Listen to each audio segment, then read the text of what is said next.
El verdadero horror no proviene de criaturas ajenas, sino de la grieta que separa lo que mostramos de lo que callamos. En el extraño caso del Dr. Jekyll y Mr. Hyde, Robert Louis Stevenson no inventa un monstruo, lo revela. Nos muestra la sombra que vive al fondo de cada conciencia, el impulso que acecha detrás del deber, el deseo que se disfraza de virtud. Su historia no es un cuento de miedo, sino un retrato moral, una advertencia sobre lo que ocurre cuando intentamos amputar la mitad de nuestra propia humanidad. El siglo XIX inglés creía en la respetabilidad. La apariencia era una forma de salvación. Las casas ordenadas, las ropas sobrias, las palabras medidas, todo servía para mantener a raya lo inconfesable. Pero debajo de esa superficie, la represión hervía. Stevenson entendió que el mal no era una anomalía, sino una consecuencia, que cuanto más negamos la oscuridad, más poder le otorgamos. El Dr. Henry Jekyll es la encarnación de esa tensión. Hombre culto, filántropo, respetado, decide liberar de manera científica la parte oscura que lo habita. No lo hace por ambición, sino por culpa. Cree que podrá separar sus impulsos, dejar que lo bueno brille y que lo malo actúe sin consecuencias. Pero el experimento fracasa desde su origen. El intento de dividir el alma destruye su equilibrio. De esa fractura nace Edward Hyde, no un demonio, sino una versión pura del deseo, del impulso sin ley, de la libertad sin rostro. Stevenson escribió esta historia en una época en la que aún no se conocía a Freud, pero ya se intuía lo que la psicología formalizaría después, que el yo no es uno, sino varios, que la mente es un teatro donde el bien y el mal representan la misma obra con máscaras distintas. El horror en este relato no es lo sobrenatural, sino la pérdida del límite, la certeza de que el monstruo no llega desde fuera, sino que emerge cuando dejamos de reconocer lo que somos. La primera aparición de Hyde no es la de un ser extraordinario. Camina, habla, se confunde entre la multitud, pero su presencia altera el aire. Todos lo describen como alguien repulsivo, sin saber por qué. Ese sin saber por qué es la clave. Hyde no asusta por lo que hace, sino porque nos recuerda algo que intentamos olvidar, que lo inaceptable también forma parte de nosotros. El relato de Stevenson atraviesa más de un siglo sin perder su filo, porque no habla del pasado, sino del presente. Hoy, como entonces, seguimos levantando fachadas, creando versiones de nosotros que puedan ser aceptadas. Y en ese acto de contención, seguimos alimentando al otro lado. El extraño caso del Dr. Jekyll y Mr. Hyde es una advertencia disfrazada de fábula. Si negamos lo que somos, acabamos sirviendo lo que negamos. El monstruo no se esconde en la oscuridad. Espera, paciente, dentro del hombre respetable. En 1886 Londres era una ciudad dividida. De día, un emblema del progreso, farolas a gas, elegancia, orden. De noche, un laberinto de calles húmedas, tabernas, voces apagadas, cuerpos invisibles. Esa dualidad no era solo geográfica, era moral. Cada casa, cada puerta escondía un mundo interior que la sociedad prefería no mirar. Stevenson, que conocía esa tensión, escribió su novela como si retratara la anatomía espiritual de una metrópoli. Porque en su Londres, la ciudad y la conciencia humana respiran al mismo ritmo. El relato comienza con una imagen arquitectónica, una puerta sin ventanas, una fachada que no encaja con el resto del barrio. Detrás de ella, Hyde. La descripción es mínima, pero simbólica. Esa puerta es el umbral entre el respeto y la vergüenza, entre el ciudadano y su obra. Jekyll vive en la parte luminosa de la casa, Hyde en la parte oculta. Ambos comparten el mismo edificio como el alma comparte el mismo cuerpo. Esa estructura arquitectónica es la metáfora más precisa del conflicto humano que Stevenson construye. No hay dos seres distintos, sino un solo hogar con habitaciones separadas. Londres se convierte en una mente materializada. Las calles principales son la razón, visibles, transitables, ordenadas. Los callejones y los pasajes traseros representan lo reprimido, lo que la moral no permite recorrer sin culpa. Cuando Hyde vaga por la ciudad, lo hace por esos espacios que Jekyll no se atreve a pisar. No huye del peligro, se hunde en la libertad. Y en esa libertad late el horror, la constatación de que fuera del control también hay placer. Stevenson transforma el mapa urbano en un espejo de la época victoriana. La ciudad entera es un cuerpo civilizado, con una enfermedad interna. El crimen, la prostitución, la pobreza, el deseo reprimido, todo lo que Londres intenta esconder es lo que lo mantiene vivo. El orden necesita de la sombra para sostenerse. Así, el extraño caso del Dr. Jekyll y Mr. Hyde no ocurre solo en un laboratorio, sino en una ciudad que respira al compás de su protagonista. Cada puerta cerrada, cada calle desierta, cada farol solitario son confesiones morales. Londres no es el escenario del horror, es su retrato más fiel. Robert Louis Stevenson fue un hombre dividido, igual que sus personajes. Vivió entre el deber y la fuga, entre la fe y la rebeldía, entre el cuerpo enfermo y la mente incansable. Desde niño padeció una salud frágil que lo obligó a permanecer encerrado durante largos periodos. Esa soledad lo volvió observador. Aprendió a escuchar lo que otros callaban, a imaginar lo que no podía vivir. De ahí surgió su literatura, escrita entre la fiebre y el deseo de libertad. Era hijo de ingenieros y creció en un entorno de moral estricta. Su familia esperaba de él una vida respetable, anclada en la religión y el trabajo. Pero Stevenson prefería los puertos, los prostíbulos, los bares donde se mezclaban las clases sociales. Su cuerpo débil lo confinaba, pero su imaginación viajaba sin descanso. Esa tensión entre contención y fuga moldeó su estilo, una escritura elegante y febril, cargada de fantasmas morales. Su fascinación por la doble vida no era teórica, la conocía desde adentro. En las calles de Edimburgo y Londres convivían dos mundos que apenas se tocaban, el de los caballeros respetables y el de los marginados. Stevenson entendió que ambos dependían uno del otro. El pecado daba sentido a la virtud, la oscuridad a la luz. El extraño caso del Dr. Jekyll y Mr. Hyde nació de esa observación, pero también de un sueño. Una noche, mientras dormía, soñó con un hombre que bebía una poción y se transformaba en otro. Su esposa lo despertó sobresaltado. Él se enfadó por la interrupción. Estaba viendo, decía, una parábola sobre la doble naturaleza del alma humana. En ese sueño, Stevenson encontró la forma de expresar lo que la sociedad victoriana reprimía, que el mal no es una anomalía externa, sino una posibilidad interna, una sombra que vive en cada conciencia. Escribir Jekyll y Hyde fue su manera de confesar sin hablar de sí mismo, de dar voz a la tensión entre lo que quería y lo que debía hacer. Su vida fue breve, murió a los 44 años, pero fue suficiente para dejar una advertencia que sigue vigente. Nadie escapa del desdoblamiento. Todos, de algún modo, somos escritores de nuestras propias sombras. Henry Jekyll no es un villano. Es un hombre que cree poder separar sus contradicciones con la precisión de un químico. Su experimento nace de una idea moral, no de un impulso destructivo. Quiere aislar el mal para liberar el bien. Busca pureza, no poder. Y en esa búsqueda encarna la tragedia moderna del ser humano que confunde conocimiento con salvación. El laboratorio de Jekyll es un templo secular. En él, la fe religiosa ha sido reemplazada por la fe en la razón. Frascos, fórmulas, aparatos, cada objeto parece contener la promesa de control. Pero bajo esa superficie de orden científico se oculta un impulso espiritual, la tentación de crear un nuevo génesis. Jekyll no experimenta solo con la química, sino con el alma. Su fórmula no transforma la materia, revela lo que ya estaba ahí. Hyde no surge del fracaso del experimento, sino de su éxito. Stevenson utiliza el lenguaje de la ciencia como metáfora del autoengaño. El hombre ilustrado, convencido de su dominio sobre la naturaleza, olvida que también es naturaleza. El intento de controlar el mal se convierte paradójicamente en la puerta que lo libera. El horror de Jekyll y Hyde no es que el experimento funcione, sino que lo haga demasiado bien. El laboratorio se vuelve entonces un confesionario invertido.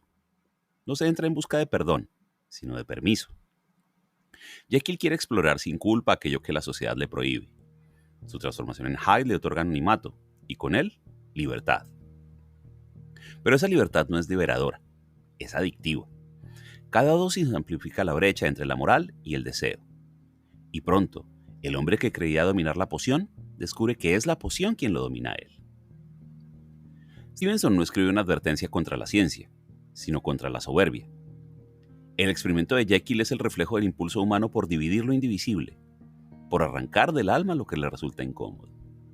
El resultado no es conocimiento, sino pérdida, porque cada intento de eliminar la sombra solo la hace más visible. El horror no está en el monstruo, está en el momento en el que el hombre se convence de que puede vivir sin él. Edward Hyde no nace del fracaso de un experimento, sino del anhelo más antiguo del ser humano, la libertad absoluta. No es un demonio que invade a Jekyll, sino el resultado de su deseo de actuar sin rendir cuentas. Cuando Hyde aparece por primera vez no grita, no destruye, no maldice, camina con calma. Su simple presencia provoca rechazo, una repulsión instintiva que nadie sabe explicar. Stevenson no describe su rostro con detalle porque Hyde no tiene uno, es todos y ninguno. Es la suma de los impulsos que la sociedad enseña a ocultar. El horror que despierta no se debe a su violencia, sino a su libertad. Hyde no teme, no se justifica, no conoce el peso de la culpa. Actúa movido por el instinto puro, sin la mediación de la conciencia. Y en esa falta de conflicto, él se convierte en una figura aterradora, porque revela una posibilidad que todos hemos sentido en silencio, la tentación de ser sin límites. Jekyll, al convertirse en Hyde, experimenta por primera vez la ausencia de juicio.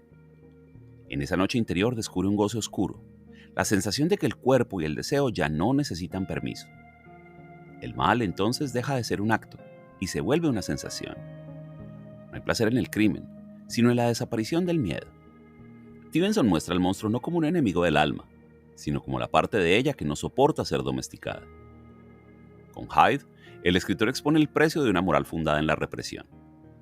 La sociedad victoriana se construyó sobre la apariencia de virtud, pero su subsuelo vibraba con los placeres prohibidos. Hyde encarna ese subsuelo, el reverso de la respetabilidad. No es la negación de Jekyll, sino su complemento. Cuando uno actúa, el otro respira. El horror no es la existencia de Hyde, sino la fascinación que produce en su creador. Stevenson insinúa que el bien y el mal no son fuerzas opuestas, sino reflejos que dependen el uno del otro. Hyde no destruye a Jekyll, lo completa, lo revela, y en esa revelación se oculta el miedo más profundo, que la libertad, cuando no tiene rostro, puede devorar a quien la desea. En el extraño caso del Dr. Jekyll y Mr. Hyde, el cuerpo es el campo de batalla donde la moral y el deseo libran su guerra silenciosa. Stevenson no se detiene en la descripción de la transformación, evita el artificio del horror físico.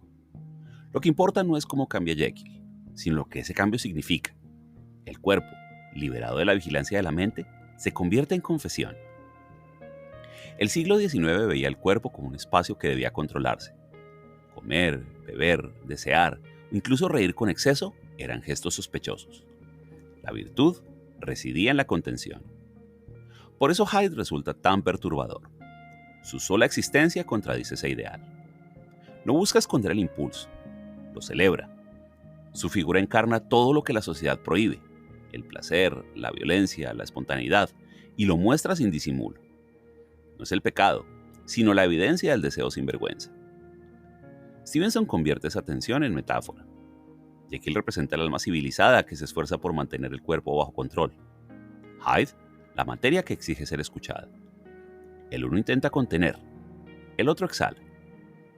En ese intercambio se revela el drama moral de la época, una cultura que predica la moderación, mientras reprime su vitalidad más profunda. El cuerpo de Jekyll se convierte así en su verdadera cárcel. Cada vez que despierta convertido en Hyde, experimenta no solo la culpa, sino también la envidia. Hyde puede moverse sin miedo. Jekyll vive preso de su decoro. La monstruosidad entonces no está en la deformidad física, sino en el sufrimiento que le provoca negarse a sentir. Stevenson sugiere algo que su tiempo apenas podía decir, que la represión moral no purifica, enferma. El mal que el doctor intenta eliminar no es más que la consecuencia de su propia negación. Cuando el cuerpo deja de ser escuchado, termina hablando en nombre del monstruo. El abogado Gabriel John Utterson observa la tragedia desde la distancia. Nunca ve la transformación. Nunca entra del todo en el misterio. Su papel no es el del héroe, ni el del juez, sino el del testigo. Representa la mirada del mundo civilizado, racional, prudente, pero incrédula. La suya es una fe en el orden que se resquebraja al enfrentarse con lo inexplicable. Stevenson lo construye como contrapunto de Jekyll. Donde el doctor experimenta con su sombra, Utterson la niega. Prefiere creer en la decencia antes que aceptar el caos moral. Su lógica es la del espectador que observa el mal y busca un motivo externo para explicarlo. Pero el horror que presencia no tiene causa externa, es humano, íntimo, cotidiano. El testimonio de Utterson convierte al lector en cómplice. Vemos a través de su incredulidad, Compartimos su desconcierto, su esfuerzo por mantener la compostura. Y en esa distancia se revela una verdad incómoda. La sociedad necesita testigos del mal, no para comprenderlo, sino para conservar la ilusión de que le pertenece a otros. Orson no interviene, anota, investiga, ordena los hechos, pero su silencio es tan culpable como la acción de Hyde. Su mirada sostiene la moral del mundo exterior, mientras el infierno se enciende justo al lado. Londres, en el extraño caso del Dr. Jekyll y Mr. Hyde, no duerme. Respira con la misma ansiedad que su protagonista, oculta y vigila con idéntico fervor. Sus calles son corredores de una mente enferma, iluminadas a medias, limpias por fuera, oscuras en los márgenes. En ellas, la culpa tiene dirección y la noche un propósito. Cada esquina parece observar. Stevenson convierte la ciudad en una conciencia extendida. Durante el día, los caballeros respetables recorren avenidas ordenadas, firmando contratos y saludando con cortesía. Al caer la tarde, las mismas calles cambian de rostro. Los faroles se encienden, pero no disipan la sombra, la subrayan. La moral victoriana vive en esa luz artificial, en la necesidad de mantener la apariencia, incluso cuando la oscuridad avanza un paso más. Hyde pertenece a ese otro Londres, el que empieza cuando el resto duerme. Allí no hay testigos, ni reglas. Las tabernas, los pasajes estrechos, los portones sin número forman un mapa invisible que solo los cuerpos desesperados saben recorrer. Jekyll, cada vez que se transforma, no busca un refugio, busca una ruta. Recorre la ciudad como quien atraviesa su propio inconsciente. La niebla, omnipresente, no es decorado. Funciona como frontera moral. Disuelve los contornos, vuelve indistintos los rostros, permite que todo ocurra sin memoria. Stevenson la usa como metáfora del autoengaño. Bajo esa bruma, Londres parece puro de día, pero la noche revela lo que la razón calla. El horror en esta novela no proviene del laboratorio, sino del paisaje. La ciudad se convierte en cuerpo, y cada calle, como cada pensamiento, es una posibilidad de caída. En el Londres de Stevenson, la oscuridad no está afuera, es el alma que ha aprendido a caminar con sombrero y bastón. Al principio, Jekyll cree tener el control. Hyde es una visita que puede invocar o desterrar la voluntad. Basta con una dosis, con un cálculo exacto, para liberar o contener su otra mitad. Pero el límite se mueve. Lo que comenzó como un experimento se vuelve hábito, y lo que era elección se convierte en reflejo. La frontera entre ambos se desgasta hasta desaparecer. Stevenson describe esa pérdida de control con precisión escalofriante. El cuerpo de Jekyll empieza a transformarse sin aviso, sin pócima, sin voluntad. El monstruo deja de necesitar permiso. El alma, agotada de fingir equilibrio, se impone a la razón. Hyde ya no es la sombra que obedece, es la sustancia que reclama existencia. La verdadera tragedia no es la aparición del mal, sino la extinción del yo que intentó contenerlo. Jekyll se vuelve huésped en su propio cuerpo, testigo de su degradación. El horror de la metamorfosis no está en el cambio físico, sino en la conciencia intacta que observa su pérdida. Sabe que está siendo devorado, pero también sabe que fue él quien abrió la puerta. Stevenson evita el melodrama. No hay gritos, ni grandes gestos, solo fatiga. El tono del relato se vuelve confesional, como si Jekyll escribiera desde un limbo entre culpa y resignación. Cada palabra tiene el peso y lo inevitable. El castigo no es la muerte, sino la lucidez. El final de su experimento no es un accidente, es una rendición. La voluntad cede ante la naturaleza que pretendía dominar. Jekyll comprende, demasiado tarde, que el mal no se expulsa, se integra o se vuelve dueño. Hyde no lo destruye, simplemente ocupa el lugar que él dejó vacío. La disolución del doctor es la metáfora del alma moderna, consciente, inteligente, incapaz de aceptar su propio abismo.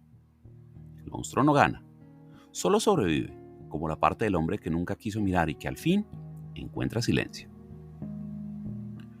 Pocas obras han penetrado tan profundamente en la conciencia colectiva como el extraño caso del Dr. Jekyll y Mr. Hyde.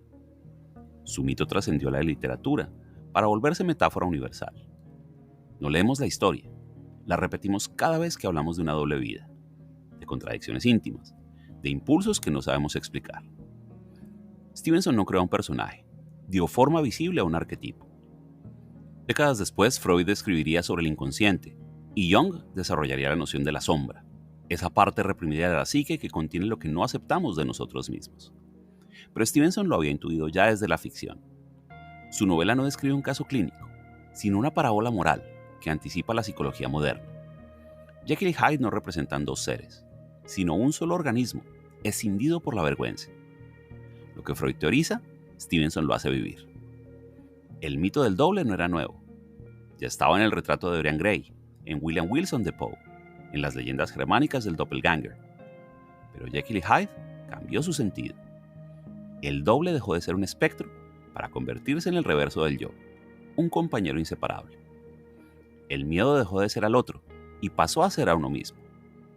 Desde entonces, la figura del desdoblamiento ha contaminado todas las artes.